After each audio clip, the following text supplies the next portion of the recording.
Greetings, everyone. Captain Foley here with my trusty first officer, Commander Cockings. Today we have a very special guest with us, and indeed someone that makes me personally a little nervous. It's not because of the piracy thing, but because she's also a captain, and I like being the only captain on screen. It's okay, Stuart. It's only fictional, remember? And she's a renegade anyway, so the captain thing is honorary, I think. So I'd like to introduce Adrienne Wilkinson, who plays Captain Lexxa Singh in the independent feature film Renegades. Welcome to the show. Thank you guys for having me. I appreciate it. No problem. Now, in case you didn't know, Renegades is the latest feature, or pilot, in fact, made by the team behind Star Trek of Gods and Men. Renegades was released on August 24th, 2015 on YouTube. And today we are going to talk about your character and, of course, your ship, the Icarus. Speaking of your character, our first real introduction to her is punching a Cardassian in the face while serving a life sentence in an Orion prison. That is some introduction indeed for a heroine of a story. Do you want to tell us about the character and what you thought of her reading the script for the first time?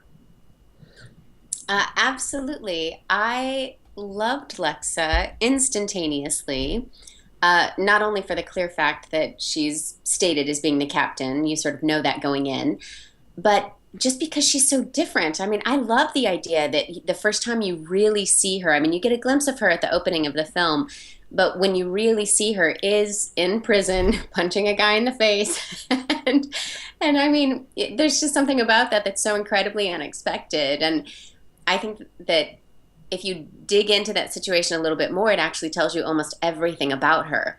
Because not only does she have these genetic gifts because she is a descendant of Khan, so she can hold her own in this prison against, beings that are twice her size.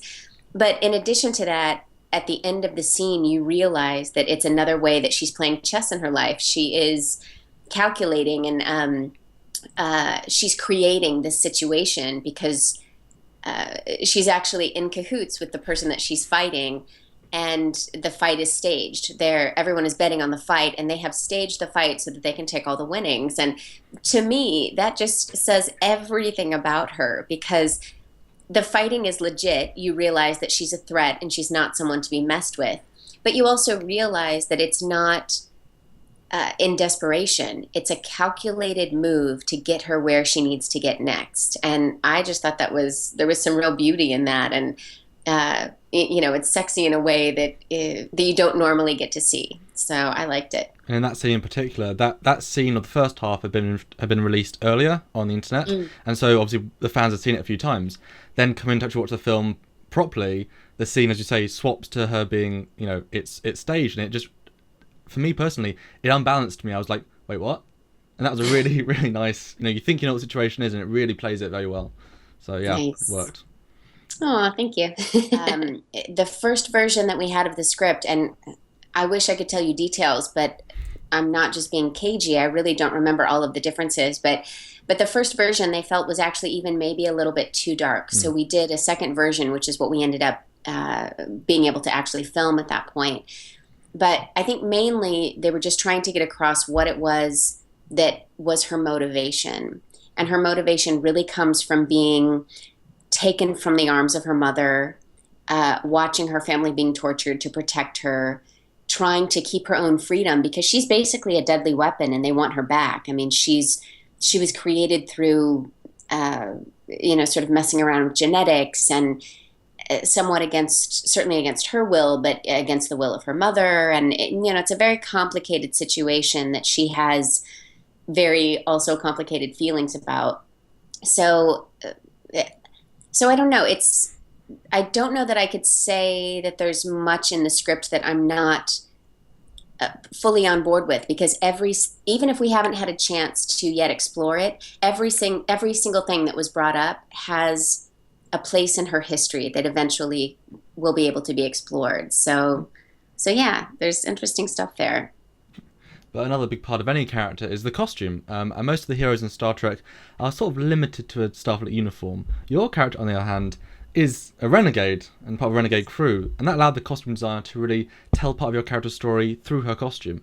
So what did you think of your costume? And I've got to ask, whose idea was it to have the blue streak in your hair? That was kind of the wardrobe department, the makeup department, and I worked really closely together because I believe fiercely that a character isn't a character until you have really solidified all of those boundaries of who they are and what they are. And there were rumors, and I'm not going to say where they came from, but there were rumors that the initial costume they wanted for Lexxa was very, very tiny and very, very sexy and totally inappropriate to me. I was just not going to do it if that's the way that the character was going to go. And luckily, the wardrobe department not only agreed with me, but we decided to work really closely and try to figure out something that would feel comfortable, be safe to fight in, and be something that would, tell a bit of her story and also keep the respect that she needs from her crew. And, all of that while being only able to spend about $3. So, it's kind of a tall order. So, I'm actually thrilled with what we came up with. It was incredibly comfortable. It was safe to fight in. And I just felt like it made sense because she is not someone who's going to be showy, either physically showing a lot of skin, nor someone who's going to be, trying to get a ton of attention. She's much more, I think she emotionally navigates a bit more like a ninja, like she's very internal and very sort of stealthy. And we wanted something that sort of hinted at that. She has two things that showcase her genetic abilities, which is the blue hair streak. That's not that she went to the salon and decided to, go a little punk for the day. That's actually how her hair grows. And I was very concerned and very picky about that, which is why I made sure that when they did the flashbacks that it was established with younger Lexxa as well. And then the second piece is a tattoo that she has on her neck. And the neck tattoo, we decided, was basically a brand at birth that shows that she does belong to whoever was doing the genetic testing, and or she's sort of was kind of a piece of property of Starfleet or something like that. So it's something that, I was concerned that if we didn't show it earlier, it could look like it was some prison tattoo that she got. And again, I just don't think that's Lexxa. I don't see her getting a prison tattoo just for kicks.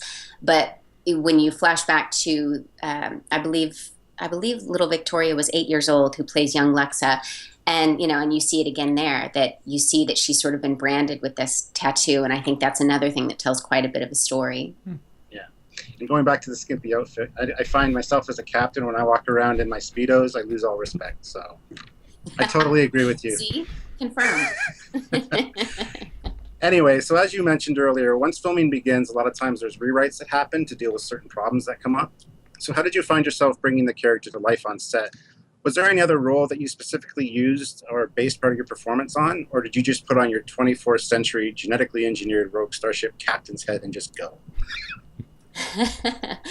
I can't say that there's any specific performance that I drew from, whether it was previous characters I'd done or inspiration from others, but I do think that happens naturally. I think, those things just sort of get in your DNA, these great performances that you watch and you love and you just eat them with a spoon. And then at moments you don't even realize you're being influenced by past performances in the best ways, which I think is fantastic. Once we had those, each of us individually, once we sort of had the parameters set for our characters, I think we just showed up and we just slid right into them. So yeah, I don't know if it's about, certainly, as I mentioned previously, it helps that I had wardrobe that really sort of made me feel like the character, and very specific makeup and hair that, again, sort of put me in that place. And then, half the time you are shooting, in these sets that help, they help you. They're not complete sets. We were limited in what we had, but they certainly help you to get to that space. And then really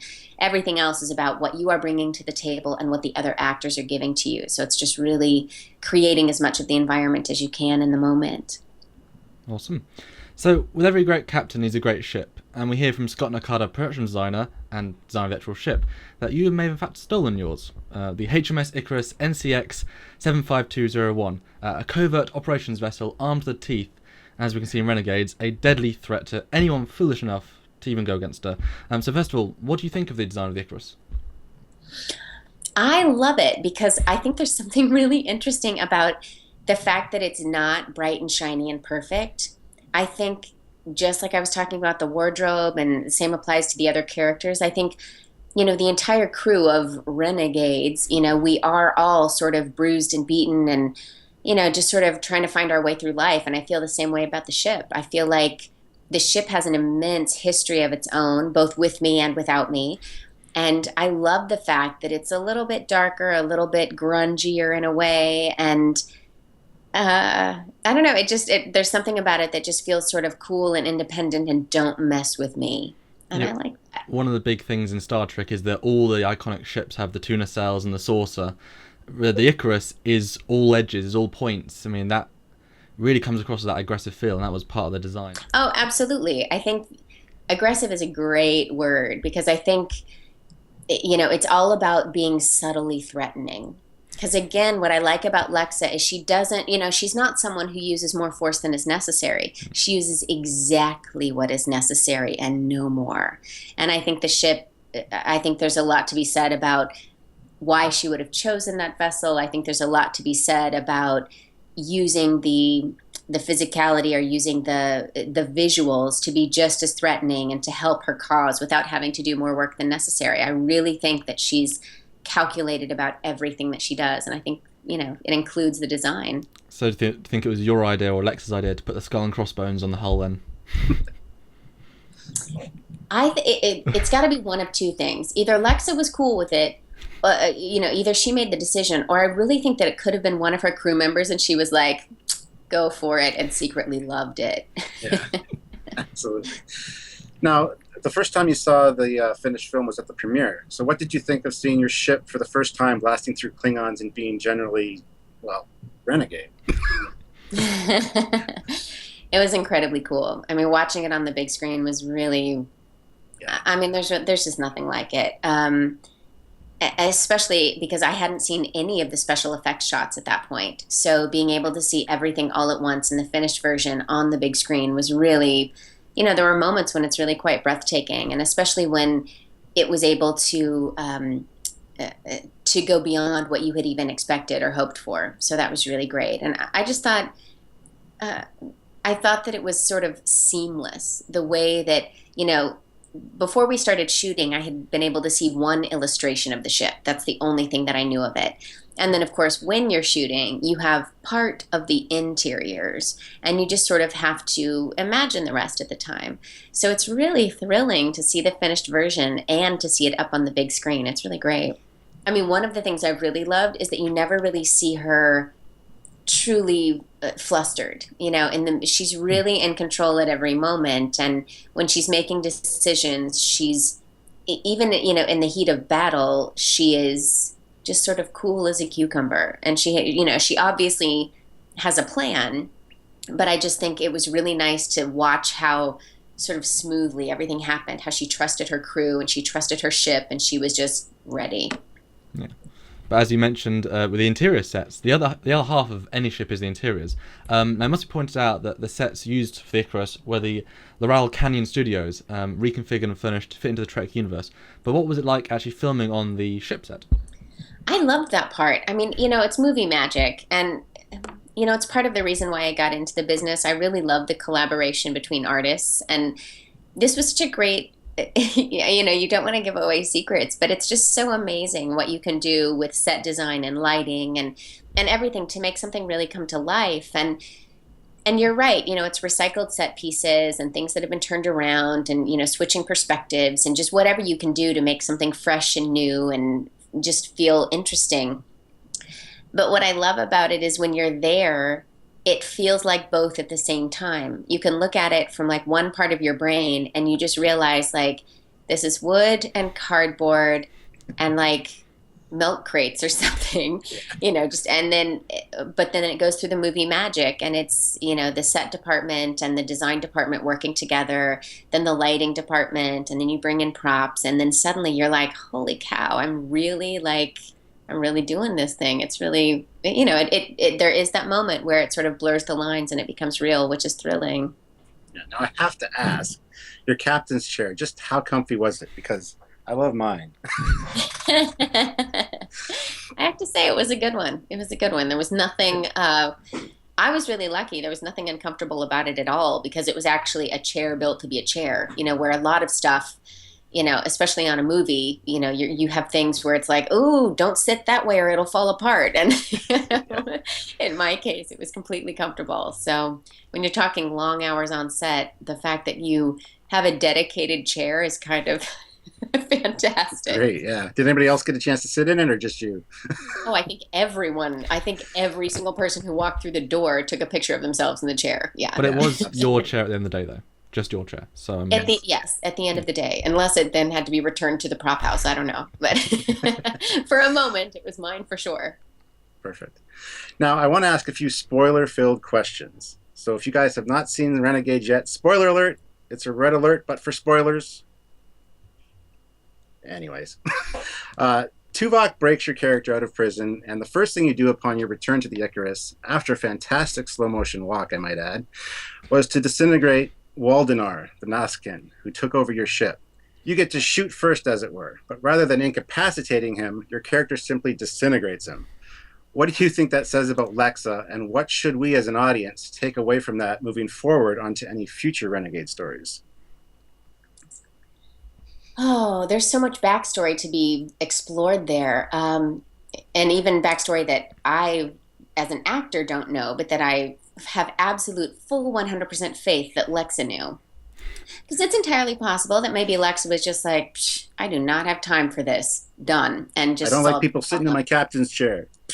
Completely. I think that's entirely possible. But I also think it's entirely possible that Lexxa, knowing how smart she is, they could have had history that's not been explored yet on screen. Yeah. There could be reasons that he has her ship that completely make it justifiable. There could be things that she knows about him that make her realize this in this moment is the best choice. But I mean, that's something that wasn't shared with me as an actor. I mean, it could have been that she was just over it and just wanted to make a point, and she was ready to get this job done so she could find her mom. I mean, that's a heavy motivation. So, I personally think there's more to it that didn't end up on screen that maybe we'll be able to see in the future. But either way, I'm not mad at it. I do think that Lexxa comes with a moral compass, but I just think that her motivations, her personal motivations, outweigh any mission. She just, that's her goal. So I also think it's whatever gets her closer to that. And he was definitely, he was not welcome at that moment. And as you said earlier, she used just the amount of force required at the time. Exactly. She just knows what to do. So disintegration, yes. It works. So, as you mentioned a few seconds ago, one of the big subplots of Renegades is finding Lexa's mother, as she was kidnapped when Lexxa was only a child, something she in fact witnessed. Going forward, how would you be interested to see this develop, and how does this search for one's mother, for basically your entire life, actually affect the character of Lexxa Singh, or how do you think anyway? Oh, I think with anyone, regardless of your background, I think your parents have such an enormous influence on you, whether it's from their presence or their absence. And I just think that can't be underestimated.